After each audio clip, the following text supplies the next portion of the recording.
Diabetes রোগীর চিনি বেশি, তো এর আস্তে আস্তে প্রদাহ তৈরি হবে, ধীরে ধীরে গিরা ব্যথা হবে, মাজা ব্যথা হবে, ইনফ্লামেটরি যত সমস্যা, বিভিন্ন জায়গায় ব্যথা বেদনা হবে। বোঝা গেল? আচ্ছা, তাহলে অতিরিক্ত চিনিযুক্ত রক্ত যদি সারা শরীরে প্রবাহিত হয়, শরীরে সবখানে ধীরে ধীরে প্রবলেম হবে। চোখ নষ্ট হতে পারে, লিভার নষ্ট হতে পারে, কিডনি নষ্ট হতে পারে, হার্ট নষ্ট হতে পারে, ইত্যাদি ইত্যাদি ইত্যাদি। বোঝা গেল? এখন মাজা ব্যথা, গিরা ব্যথাও হতে পারে।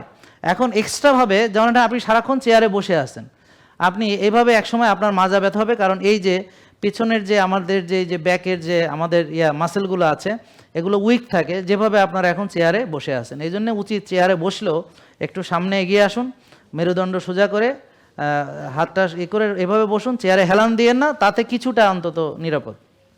কিন্তু চেয়ারে হেলান দিয়ে বসা মানেই হলো আপনার এই পিছনের যে মাসেলগুলো উইক হবে। তাহলে এইভাবে আস্তে আস্তে একসময় আপনার মাজা ব্যথা হবে। জেকে লাইফস্টাইল লিমিটেড, ওষুধ মুক্ত সুস্থ জীবন।